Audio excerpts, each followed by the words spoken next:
वल्लभ सरकार की जय। सद्गुरुदेव भगवान की जय।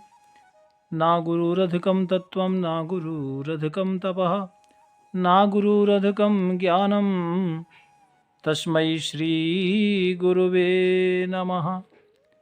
प्यारे प्रभु प्रेमियों, नित्य प्रति भगवान के पावन सत्संग में आप महापुरुषों की पावन कथा श्रवण कर रहे हैं। प्यारे भक्तों, एक निवेदन मैं आज करना चाहता हूँ। कई बार आपको लगता होगा कि ये कथा समझ में आई नहीं, तो उसका एक कारण हो सकता है। हम जो कथा कर रहे हैं ना, आपके पास जो भेज रहे हैं वो 10-15 मिनट का अंश एक भेज रहे हैं, तो उसको आगे पीछे की आप जरूर सुने तो पूरा समझ में आएगा।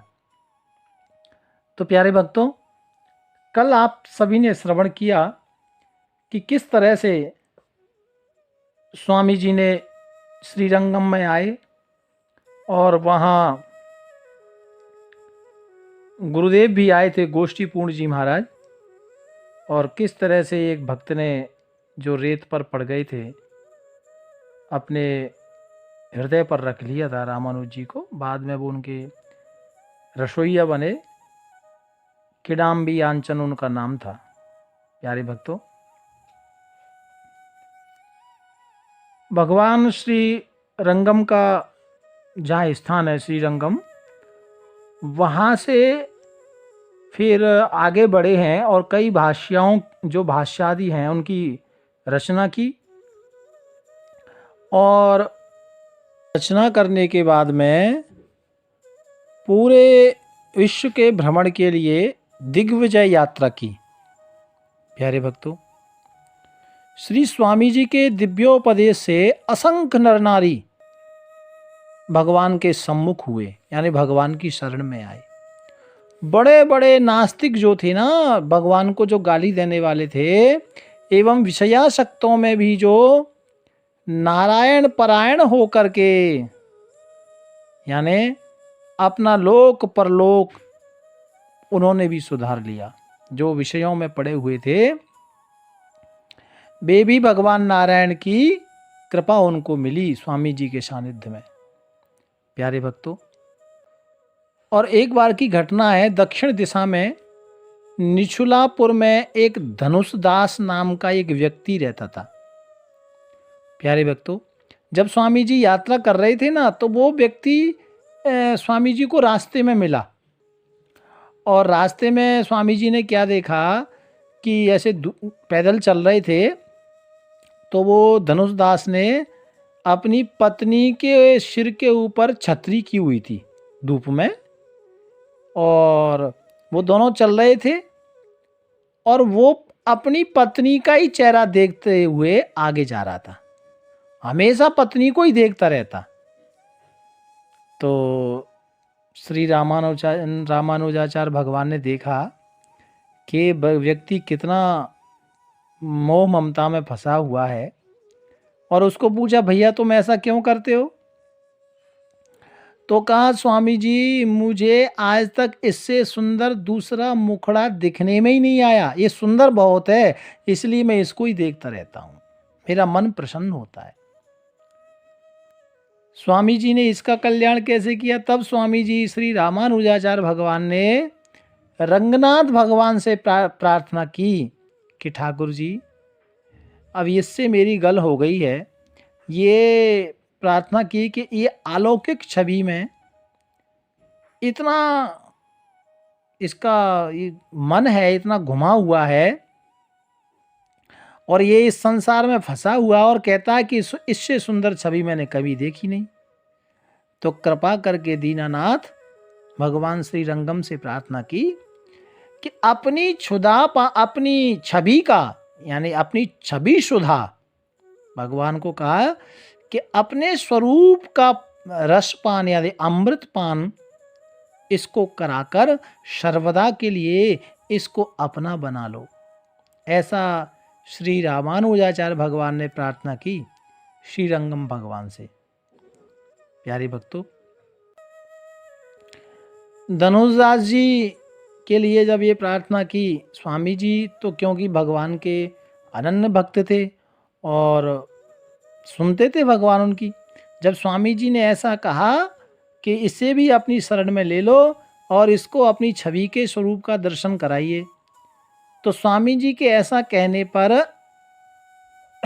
श्री रंगम यानी भगवान नारायण ने अपने छवि का दर्शन जब उस दास को कराया, यानी धनुष दास को जब कराया, तो वो सब कुछ भूल गया।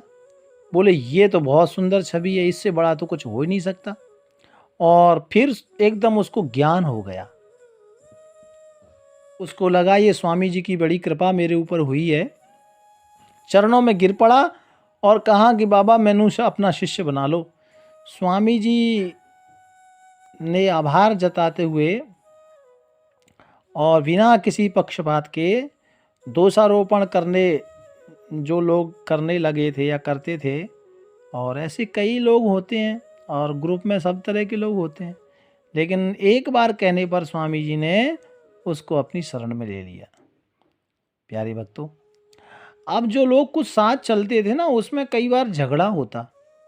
हम लोग इतना सेवा करते हैं, इतना सेवा करते हैं, स्वामी जी ने उसके ऊपर कृपा की, ठाकुर जी का दर्शन करा दिया, हमारे ऊपर कृपा नहीं की।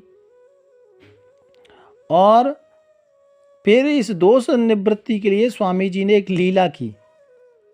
और इस दोष निवृत्ति के लिए क्या लीला की कि जो शिष्यगण लोग थे ना, तो वो शिष्यों जो वस्त्र स्नान करने के बाद सुखाते थे, तो कई बार जहाँ लंगोटी सुखा रखी थी वो इधर उधर करा दिया स्वामी जी ने, लंगोटी कोपीन को, जो साथ में चलते थे संत महात्मा। तो वो आपस में लड़ने लगे कि तुमने मेरी कोपीन को गिरा दिया, कोई कहता तुमने मेरी को चुरा लिया, और इस तरह से वो आपस में झगड़ रहे थे। इधर स्वामी जी ने एक काम और किया कि धनुष दास जी जो शिष्य बनाए थे, उनके घर में हेवाम्बा जो उनकी पत्नी थी ना, उनके घर में एक वैष्णव को भेजा और कहा कि तुम जाओ और धनुष दास के घर से जो उनकी पत्नी है उनके सारे गहने चुरा लाओ। तो ये वैष्णव गया। प्यारे भक्तों, तो हेवाम्बा सो रही थी, विश्राम कर रही थी। तो हेवाम्बा के मन में वैष्णव के प्रति अभाव नहीं हुआ, बल्कि इस बात पर वो नाराज भी नहीं हुई। और जब वो सो रही थी ना, तो ये वैष्णवों ने जो गहने पहनी थी ना, वो गहने सारे उन्होंने निकाल लिए गले से और कान से। वैष्णवों ने सारे गहने निकाल लिए। अब पत्नी ने मन में विचार किया कि ये गहने तो ठाकुर जी की सेवा में जा रहे हैं, ये वैष्णव तो स्वामी जी के शिष्य हैं।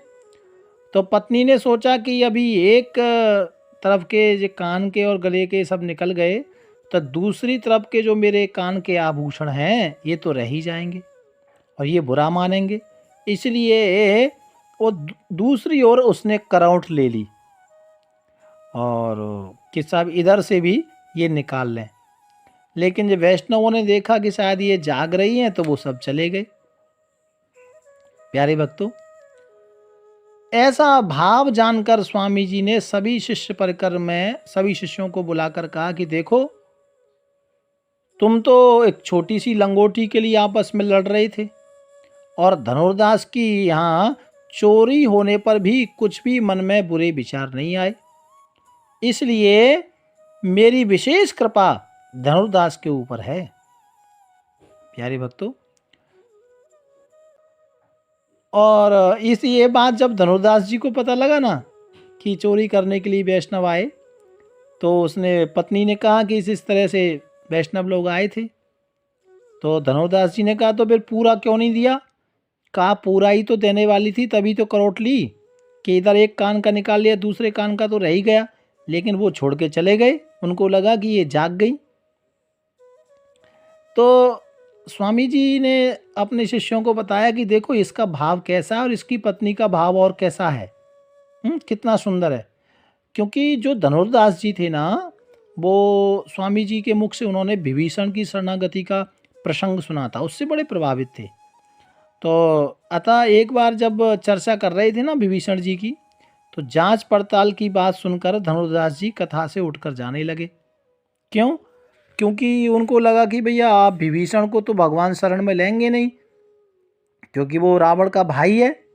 लेकिन कथा से जब जाने लगे तो स्वामी जी ने पूछा, भैया क्यों जा रहे हो? धनुर्दास जी ने कहा कि मुझ जैसे अधम के लिए श्री राम जी का दरबार में गुजारा नहीं बनेगा।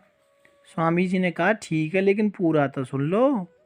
और फिर स्वामी जी ने कहा, जब पूरा पूरा प्रसंग सुनाया तो उसमें जब श्रवण किया, और श्रवण क्या किया, आधा सुन रहा था कि ये रावण का भाई है, ऐसा है वैसा है, लेकिन बाद में जब भगवान ने विभीषण को शरण में लिया, वो बात जब सुनी कि भगवान बड़े दयालु हैं, विभीषण को अपनी शरण में रखा और उनके समस्त परिवार को विभीषण के नाते भगवान ने शरणागत मान लिया था। शास्त्र में आया है, प्रणत कुटुंब पाल रघुराई।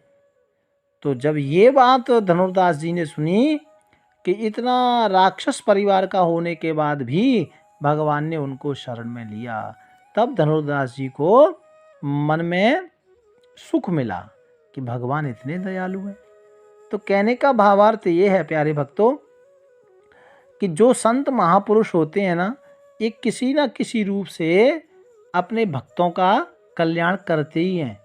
भक्तों को किसी न किसी चरित्र से, किसी न किसी विवेक से उनको जागृत करते हैं। देखो, संत जनों का, गुरुओं का काम होता है जगाने का। तो यहाँ एक शिष्य की समर्पणता और गुरु की जिम्मेदारी आज के प्रसंग में निकल के आई है। प्यारे भक्तों, आगे की कथा हम कल श्रवण करेंगे। भाव प्यार से राधे राधे राधे।